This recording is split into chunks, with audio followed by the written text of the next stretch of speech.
So there was recently a pretty big update to the ending of Final Fantasy VII Remake involving the final line in the game from Aerith, and there was also a really random crossover between Final Fantasy VII and the Porsche automotive company. So that's what we're going to be talking about in today's video. So if any of that sounds cool to you, feel free to click the like button. And if you're new here and you'd like to stick around, you can subscribe. It is always appreciated. So starting off first with that really odd crossover, Final Fantasy VII Rebirth cross Porsche.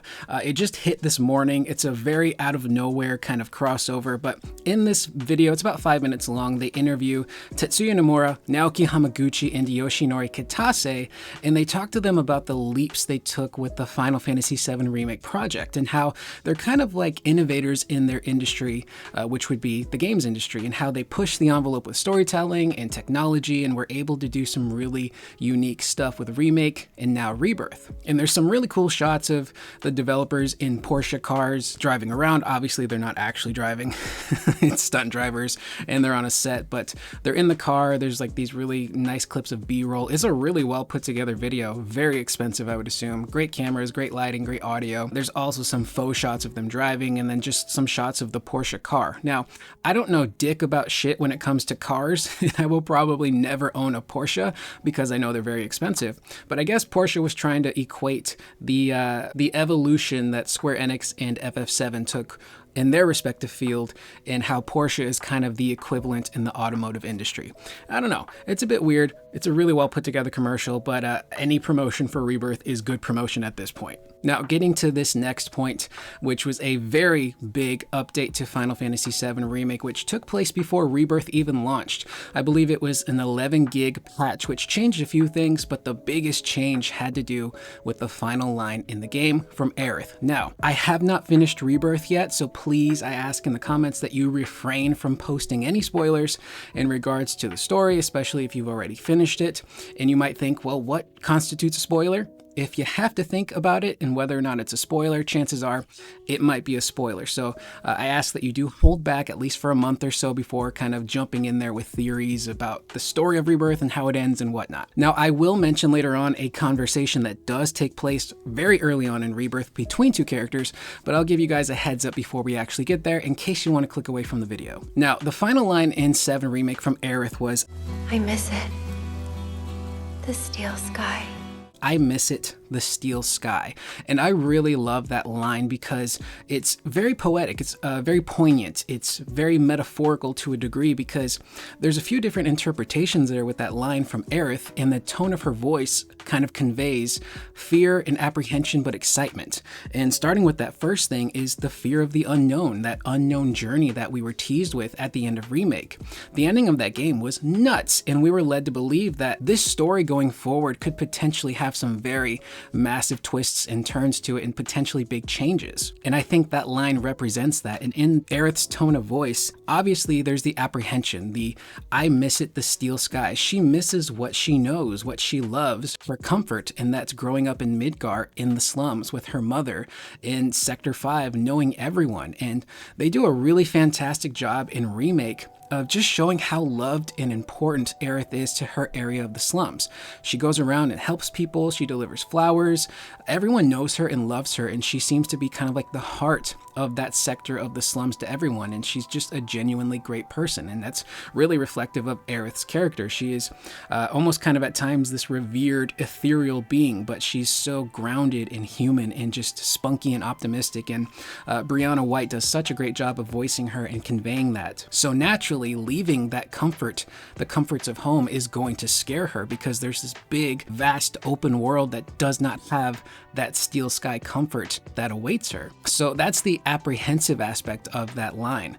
But then there's the optimistic line of taking this journey because she's a bit optimistic about what could potentially happen on this journey. She doesn't know what awaits her on, again, that unknown journey, which is a very important line, I think, to this entire trilogy. For all she knows, she could step out into this open world and have a really wonderful, great time and meet new people and learn new things about herself and go on these really great adventures with a great group of people. It's kind of like that fight or flight response that we sometimes have to change. There's the fight response where we embrace change and we go with the flow and we take that leap of faith. And then there's the flight aspect where a lot of us, including myself, I'm not a big fan of change, and sometimes when change happens, we can want to regress and go back into the comforts of what we know. And in Aerith's situation, it's home, it's Midgar. She doesn't want to leave that.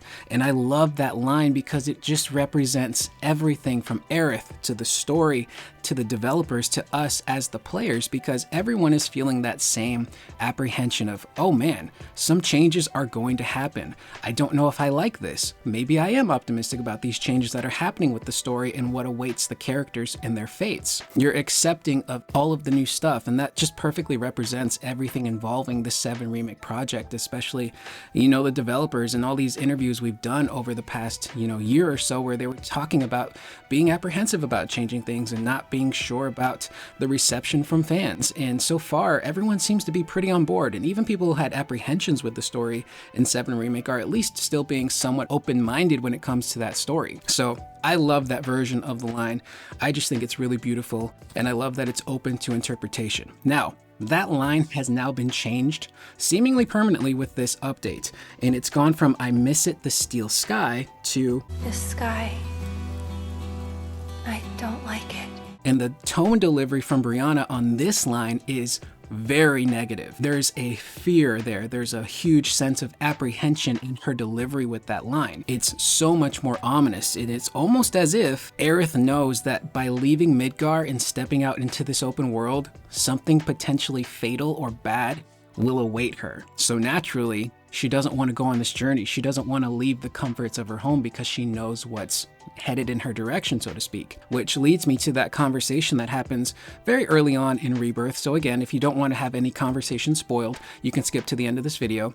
But there's a conversation that happens at Calm between Tifa and Cloud, where Cloud is questioning Tifa in regards to the Nibelheim flashback and whether or not she's even alive. He feels that she's potentially not who she says she is, and Tifa is trying to reassure him like, no, I was there. Look at this scar I have on my chest. And they get into this kind of argument that kind of distances the two of them. And before that big blow up between Tifa and Cloud happens, there's a conversation that happens between Tifa and Aerith, where she opens up to Aerith and she says to her, something is not right with Cloud. I don't remember him even being in Nibelheim 5 years ago. And she asks Aerith, where do you think he was? And the response from Aerith is nuts. She basically says something along the lines of, at one point in time, I probably knew, but now I've forgotten, almost as if the things that I knew were taken away from me. And Tifa responds with, the whispers? And Aerith goes, yeah, I think so, which is a pretty massive development in that aspect of the story, because that pretty much shows now that Aerith is aware that she had knowledge of Cloud, maybe Tifa, other events that took place in this story, and that knowledge has now seemingly been wiped from her brain, and she cannot remember it, but she knows there was something there that she cannot remember, that she once knew. And I think that ties into the change of the end of Remake now with that line of, the sky, I don't like it.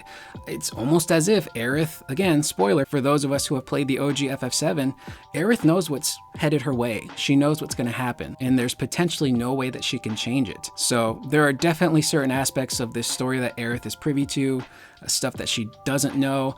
It's all just this really well-crafted, wonderful mystery that hopefully by the time I finish Rebirth will make a lot more sense.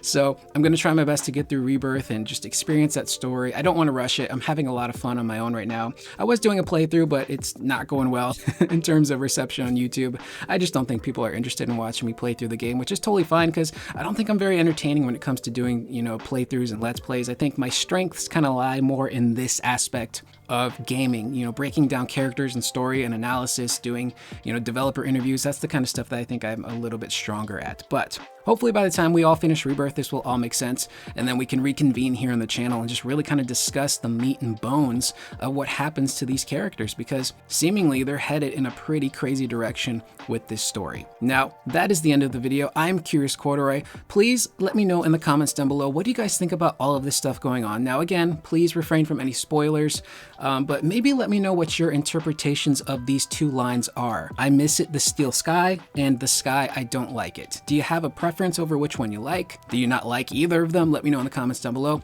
I will see you guys in the next video. Please remember to always be excellent to one another.